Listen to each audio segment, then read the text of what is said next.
안녕하세요. 책 읽어주는 여자 부크미입니다. 오늘은 저에게는 좀 어려운 주제인 가족에 대해 이야기하고자 합니다. 어렵다고 이야기를 한 건 일반적으로 보여지는 가족에 대한 이미지인 따뜻함, 안정감, 안식처, 이런 느낌보다는 저에게는 가족이라고 하면 답답함, 짠함, 속상함, 이러한 감정이 더 앞서기 때문인 것 같아요. 안 보면 궁금하고, 보면 짜증나고, 뒷모습 보면 짠하고, 앞모습 보면 짜증나고, 그래서 또 다른 가족을 만들기가 겁나고, 가족에게서 전화가 오면 받기가 망설여지고, 또 무슨 일이 생겼나? 돈이 필요한가? 이런 부담감이 먼저 앞서고, 그래서 여러 가지 감정을 불러일으키는 단어인 것 같습니다. 그렇다고 제가 유난히 결핍된 가정에서 자랐거나 사랑이 없던 가정이 아니었음에도 불구하고 이런 감정이 느껴지는 건 이상하지 않은 거라고 생각해요. 가족에 대해서 저와 같이 느끼시는 분들도 있을 거란 생각이 들고요. 그렇게 해서 오늘 볼 작품은 두 가지이고요.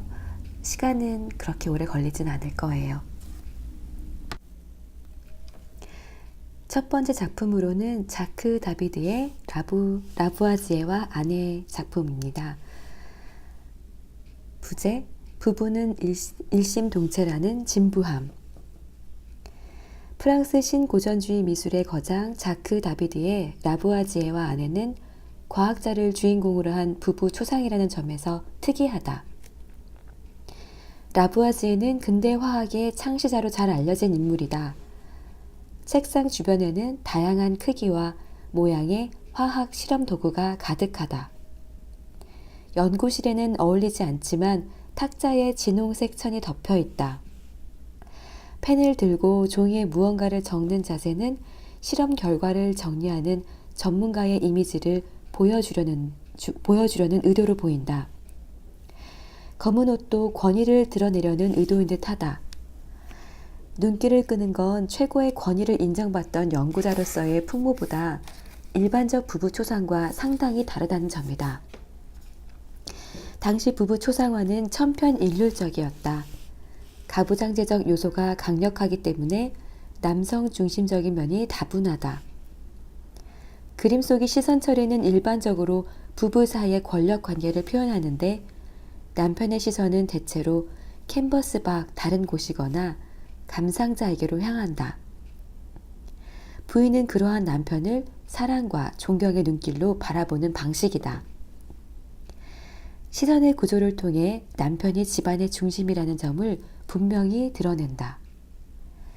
하지만 다비드의 이 부부 초상은 사뭇 다르다. 화려하고 아름다운 드레스를 강조하기 위해 여성이 선 자세로 남편의 어깨에 팔을 올려놓은 것이야 그럴 수 있다고 치자. 그런데 감상자는 먼저 아내인 마리의 시선을 마주한다. 미소를 머금은 표정으로 우리를 향해 서 있다. 남편이 아내의 얼굴을 사랑스러운 분위기로 쳐다보는 순서로 시선이 흐름이 이어진다. 연구실에서 실험하는 모습이기 때문에 남편에게 주인공 자리를 주지만 다른 한편으로는 시선의 중심을 아내에게 둠으로써 아내에게도 주인공의 자리를 동시에 제공한다. 남편에 의한 아내, 남편 중심의 일방적인 관계보다는 상호 존중에 기초한 동반자 분위기를 풍긴다. 동반자라는 표현이 무색하지 않는 건 그녀가 흔히 말하는 아내로서의 내조 차원에 머물지 않았기 때문이다. 마리는 남편의 연구 활동에 적지 않은 기여를 했다. 어학에 소질이 있어 영어와 라틴어에 능통했고 남편에게 화학과 수학을 배웠다. 게다가 그림에도 재능이 있어서 다비드에게 미술을 배웠다. 남편을 위해 논문을 번역하고 주요 저작에 들어가는 도판을 직접 그렸다. 라부아지의 사후에는 그의 실험 노트, 실험 기구 등을 모두 찾아 정리하여 8권의 책으로 집대성해 출판했다. 실질적 의미에서도 동반자 역할을 했음을 알 수 있다. 라부아지에와 마리는 부부를 가리킬 때 가장 일반적으로 사용되는 일심동체라는 말에 딱 들어맞는 것처럼 보인다. 지시하고 복종하는 수직적 관계를 일심동체라는 말을 빌려 허구적으로 포장하는 경우가 많다. 하지만 라부아지에 부부의 생활이나 초상화는 서로가 같은 뜻을 품고 함께 연구했으며 또한 주위 사람들로부터 동시에 인정을 받았다는 점에서 가장 이상적인 부부의 모습을 보여준다. 일단 일심동체는 말 그대로 해석해보면 마음과 몸이 하나라는 뜻이다. 나누어서 살피면 일심은 서로가 같은 뜻을 갖고 서로 모든 것을 이해한다는 의미다. 동체는 이 사람과 저 사람으로 나눌 수 없는 한 몸, 즉 서로를 제 몸처럼 아낀다는 의미일 것이다. TV를 비롯한 각종 매체와 일상에서 부부라는 말과 함께 거의 관성적으로 함께 쓰인다. 또한 결혼 주례사에서 단골로 등장하는 표현이기도 하다.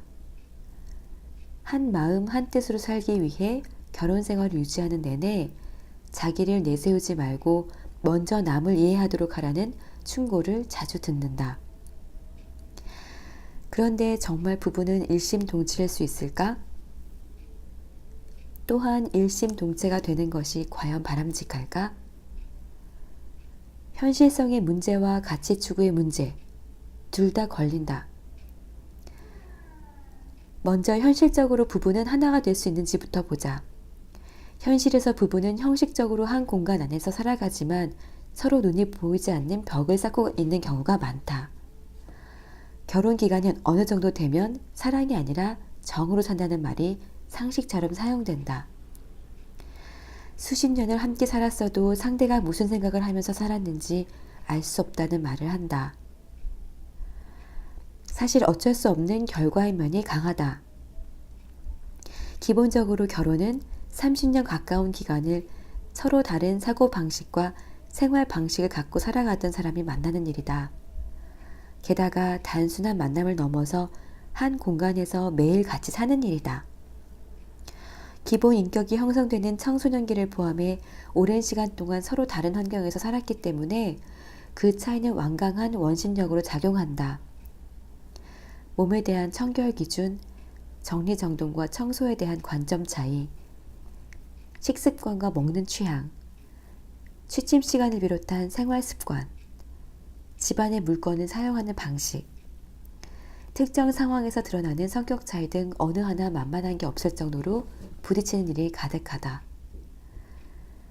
갈등 요소는 늘어나는데 사람들은 대부분 자신의 변화하려 하기보다는 상대방의 변화를 원한다.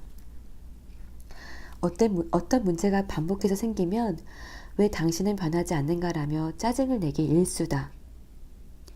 생활 습관은 오랜 기간 형성된 각자의 방식이다.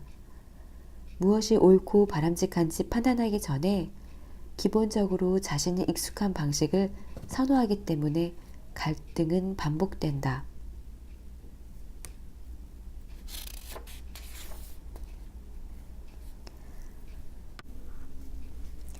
두 번째 작품인 막스 베크만의 가족은 부부와 가족에 대한 우리의 기대가 현실과는 상당히 다르다는 것을 보여준다. 한 공간에 있지만 서로 대화를 나누는 관계는 어느 구석에도 없다. 단 한 사람도 시선이 마주치지 않는다. 각자 자신의 생각과 일에만 몰두하고 가족 안에서 형식적 유대 이외의 친밀감은 거의 없어 보인다.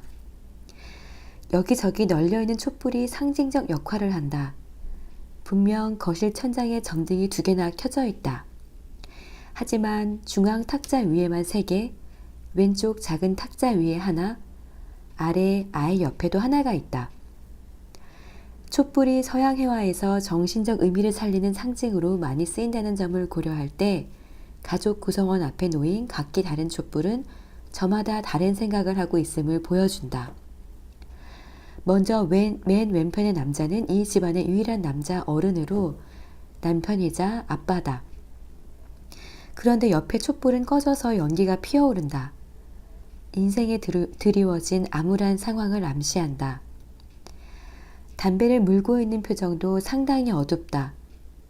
머리에 붕대를 감고 있는데 몇 년 전 끝난 제1차 세계대전에서 생긴 후유증 때문에 고통받고 있는 중일지도 모르겠다. 바로 옆에 딸은 아버지의 불행에 아랑곳하지 않는 듯 손에 든 거울을 보며 외모 가꾸기에 여념이 없다. 속옷의 한쪽 어깨끈이 내려와 있는데도 머리 손질에만 정신이 쏠려 있다. 잠시 후에 애인과 만날 일만 머리에 가득한, 집에서 나갈 생각만 하는 모습 같다. 딸의 모습을 중앙 탁자에서 엄마가 턱을 괴고 못마땅한 표정으로 노려본다. 탁자 밑으로 살짝 앞치마가 보인다. 하루 종일 집안일로 허덕이다 앞치마도 벗지 못한 채 짬을 내어 앉은 누치다.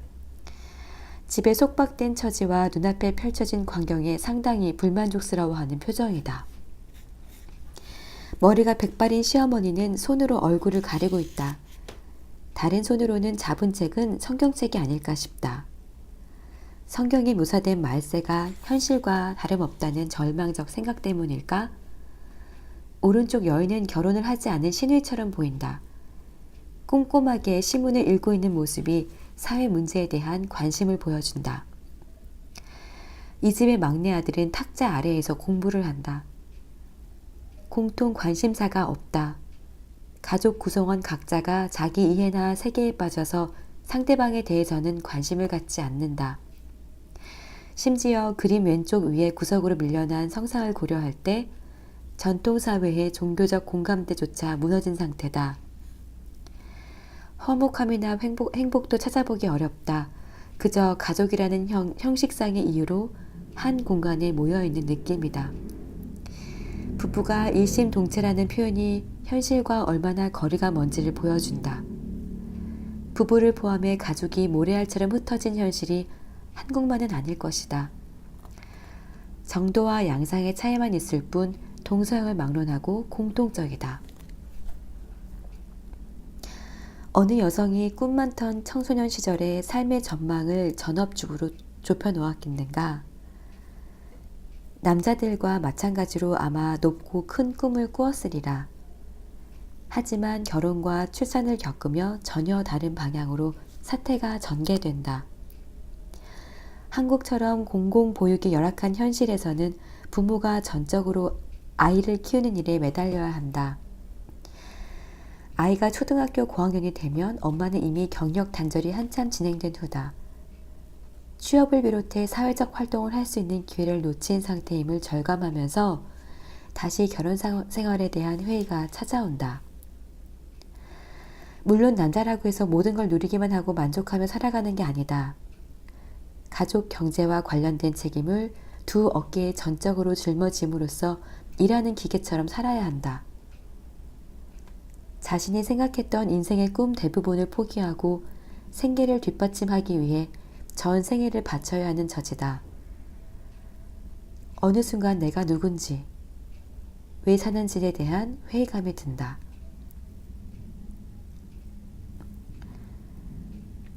자신의 꿈과 일상의 행복을 포기하고 사는 남편과 아내가 많다.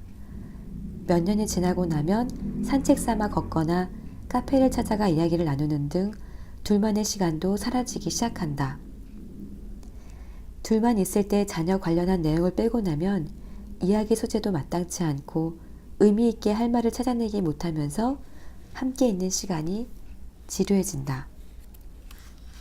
더 이상 일심동체라고 말하기 어려운 상황이다.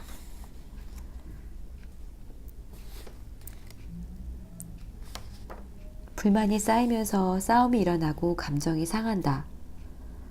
서로 거리가 있기 때문이 아니라 오히려 너무 가깝다고 생각하기 때문에 생겨나는 싸움이다.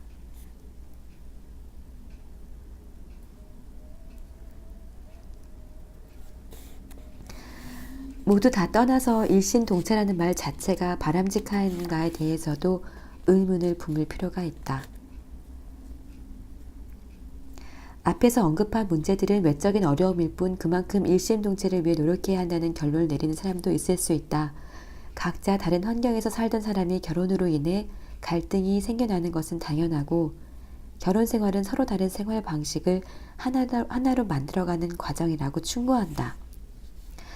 이에 적응할 수 있는 심리적 준비와 노력이 중요하다고 결론 지을 것이다. 하지만 과연 부부가 일심동체가 되면 관계가 좋아질까?